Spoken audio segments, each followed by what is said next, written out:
Assalamualaikum warahmatullahi wabarakatuh. Kembali lagi di channel Marsha Subiakto. Pada kesempatan kali ini kita akan kembali membahas informasi menarik. Kali ini kembali terkait dengan P3K ya, atau pegawai pemerintah dengan perjanjian kerja. Jadi hari ini kembali ada informasi atau berita menarik berkaitan dengan P3K ini. Berita atau informasinya masih berkaitan dengan optimalisasi pengisian formasi kosong pada seleksi P3K tahun anggaran 2024. Jadi kali ini ada berita terkait dengan data gitu ya.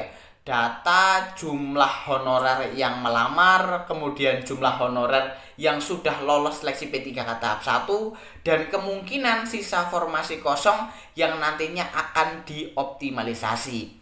Tetapi tentunya seperti berita sebelumnya, bahwasanya teman-teman honorer jangan terlalu berharap gitu ya. Tidak boleh terlalu berharap akan mengisi formasi kosong melalui kebijakan optimalisasi. Kenapa? Karena jumlah formasi yang dibuka itu tidak sebanding dengan jumlah honorer yang ada. Jumlah honorernya terlalu banyak, kemudian jumlah formasi yang dibuka tentunya lebih sedikit. Apalagi bagi mereka para honorer non-database BKN. Jadi mereka kan tidak diprioritaskan gitu ya untuk diangkat menjadi P3K di tahun 2024. Yang paling diprioritaskan adalah mereka para honorer yang masuk database BKN. Peluang mereka masuk optimalisasi formasi P3K 2024 saja kecil, apalagi para honorer yang tidak masuk dalam database BKN. Dan untuk lebih jelasnya berkaitan dengan hal ini, kali ini kita akan coba lihat beritanya ya, berkaitan dengan data jumlah pelamar P3K 2024 dan kemungkinan kebijakan optimalisasi yang akan dilakukan. Langsung saja, bagi yang penasaran, simak terus. Oke, bismillahirrahmanirrahim. Langsung saja kita mulai. Jadi inilah berita atau informasi terkait dengan data resmi ya, optimalisasi P3K 2024, yang semoga para honorer tidak terlalu berharap gitu ya berkaitan dengan optimalisasi ini. Kenapa? Karena memang jumlah formasi yang dibuka sedikit, kemudian jumlah honorernya banyak, sehingga kemungkinan besar untuk bisa mendapatkan formasi atau untuk bisa diangkat menjadi P3K melalui jalur optimalisasi sangat kecil gitu ya. Diberitakan oleh jpnn.com, judulnya data resmi terkait optimalisasi P3K 2024. Honorer non-database BKN jangan kaget ya. Kita coba bacakan ya. Berikut ini data mengenai jumlah honorer yang berpeluang terakomodasi dalam kebijakan optimalisasi formasi P3K 2024.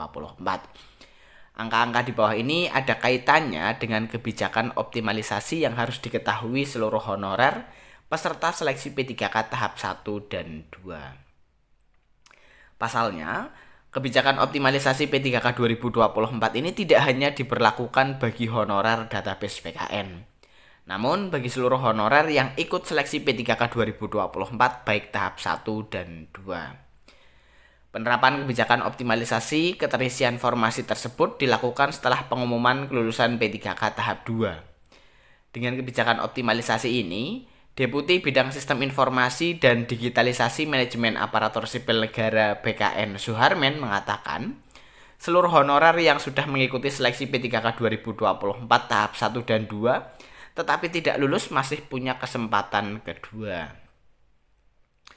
Kesempatan kedua berpeluang didapatkan peserta yang tidak lulus atau tidak mendapatkan formasi melalui mekanisme optimalisasi formasi P3K 2024. Kebijakan optimalisasi diberlakukan setelah pengumuman kelulusan P3K 2024 tahap 2. Suharmen BKN menegaskan bahwa kebijakan optimalisasi memberikan kesempatan kepada semua honorer yang sudah mengikuti seleksi P3K 2024. Jadi, optimalisasi bukan hanya untuk honorer database BKN. Tidak ada batasan hanya untuk honorer database. Walaupun masuk database BKN, tetapi bila tidak ikut seleksi P3K 2024, tidak bisa masuk optimalisasi, tegas Suharmen kepada jpnn.com beberapa hari lalu. Sesuai keputusan Menteri Pendayagunaan Aparatur Negara dan Reformasi Birokrasi nomor 347/2024, Kemenpan RB 348/2024 dan Kemenpan RB 349 tahun 2024, Optimalisasi dilakukan bagi seluruh peserta seleksi P3K 2024, baik tahap 1 maupun tahap 2 yang belum mendapatkan formasi P3K penuh waktu. Penentuan kelulusannya dengan perankingan sesuai urutan status prioritas dari masing-masing peserta yang memiliki jabatan dan kualifikasi pendidikan yang sama dengan formasi yang akan dioptimalisasi. Skala prioritas tetap diberlakukan saat penentuan kelulusan jalur optimalisasi ya. Jadi honorer yang masuk skala prioritas jangan khawatir tersingkir, ucapnya. Hal senada disampaikan Kepala BKN Profesor Zudan Arif. Jadi optimalisasi itu diberlakukan setelah P3K tahap 2. Sisa formasi diisi dengan skema optimalisasi berdasarkan ranking terbaik dan pelamar prioritas, kata Prof. Zudan. Bagi yang tidak mendapatkan formasi di tahap optimalisasi, dialihkan ke P3K paruh waktu yang proses pengusulannya tahun ini juga. Oleh karena itu, Pemda dilarang keras memberhentikan honorer.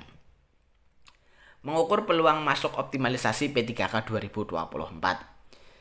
Diketahui, optimalisasi diterapkan untuk mengisi formasi yang kosong setelah pengumuman kelulusan P3K tahap 2. Nah, kira-kira berapa formasi yang kosong setelah pengumuman kelulusan P3K tahap 2? Mari kita runut datanya sejak seleksi P3K 2024 tahap 1. Data resmi BKN menyebutkan jumlah pelamar P3K tahap 1 yang dinyatakan memenuhi syarat mencapai 1.357.205 orang. Adapun total jumlah formasi P3K 2024 total secara nasional sebanyak 1.006.153 kursi. Setelah selesai seleksi, sebanyak 676.482 honorer dinyatakan lulus P3K 2024 tahap 1. Sebanyak 680.723 honorer tidak lulus dan tidak mendapatkan formasi P3K tahap 1. Angka ini data resmi dari PKN. Ada sisa formasi sebanyak 329.671 yang diperebutkan peserta seleksi P3K tahap 2. Peserta seleksi P3K tahap 2 sebanyak 863.993, kata Kepala BKN Profesor Zudan pada 21 April 2025. Dengan kata lain, 863.993 orang memperebutkan 329.671 formasi P3K tahap 2. Selisih antara jumlah pelamar dan formasi mencapai 534.322. Angka ini memberikan gambaran secara umum bahwa persaingan seleksi P3K tahap 2 cukup ketat. Perlu diketahui, semula pemerintah memutuskan sebanyak 680.723 honorer yang tidak lulus atau tidak mendapatkan formasi P3K tahap 1 akan diangkat menjadi P3K paruh waktu. Belakangan, honorer pelamar prioritas yang gagal pada seleksi tahap 1 masih punya peluang diangkat menjadi P3K penuh waktu lewat kebijakan optimalisasi. Perlu diketahui, mekanisme penentuan kelulusan P3K tahap 2 menggunakan sistem ranking dan pelamar prioritas. Nah, pelamar prioritas kategori honorer database PKN yang mendapat seleksi P3K tahap 2 lumayan banyak yang mendaftar mungkin maksudnya ya. Jumlah honorer database PKN yang mendaftar seleksi P3K tahap 2 sebanyak 116.498, kata Kepala PKN Zudan Arif Fakrullah di Jakarta, Kamis 23 Januari 2025. Dengan demikian, para honorer database PKN sebanyak itu yang mendapat prioritas saat penentuan kelulusan P3K tahap 2. Yang perlu dicatat, meski secara nasional selisih jumlah pelamar dan formasi P3K tahap 2 mencapai 534.322, bukan berarti sebanyak itu peserta yang akan gagal seleksi P3K tahap 2. Mari kita bandingkan dengan data seleksi P3K tahap 2, di mana jumlah peserta seleksi 1.357.205 orang. Jumlah formasi 1.006.153 kursi, yang lulus hanya 676.482 honorer. Hal itu karena persaingan terjadi di masing-masing lowongan formasi, di masing-masing instansi. Jadi tetap ada peluang formasi tidak terisi pasca pengumuman kelulusan P3K tahap 2. Begitu ada sisa formasi, maka yang mendapatkan prioritas untuk diakomodasi pada kebijakan optimalisasi ialah honorer pelamar prioritas yang tidak mendapatkan formasi P3K tahap 1. Sebagai gambaran makro secara nasional, jumlah honorer database PKN yang mendaftar seleksi tahap 1 sebanyak 1.568.614, ditambah yang mendaftar tahap 2 sebanyak 116.498. Dengan demikian, total honorer database BKN yang mendaftar P3K tahap 1 dan 2 mencapai 1.789.051 orang. Adapun total jumlah formasi P3K 2024 total secara nasional sebanyak 1.006.153 kursi. Artinya lebih banyak jumlah honorer database BKN yang mendaftar P3K 2024 dibanding formasi yang tersedia. Apa maknanya dalam konteks optimalisasi formasi P3K 2024? Silakan honorer non-database BKN menyiapkan diri secara mental. Ya, jadi itulah ya berita atau informasi terkait dengan peluang ya honorer masuk dalam kebijakan optimalisasi. Tetapi tentunya peluangnya cukup kecil gitu ya.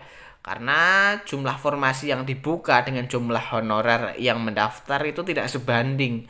Sehingga tentunya dengan keadaan seperti itu peluangnya sangat kecil. Apalagi bagi para honorer yang tidak masuk dalam database BKN. Karena mereka tidak masuk dalam skala prioritas gitu ya. Jadi mungkin itu informasi yang bisa disampaikan pada kesempatan kali ini. Jika ada tanggapan atau pertanyaan berkaitan dengan hal ini, teman-teman bisa tinggalkan di kolom komentar. Terima kasih, mohon maaf bila ada kesalahan. Wassalamualaikum warahmatullahi wabarakatuh.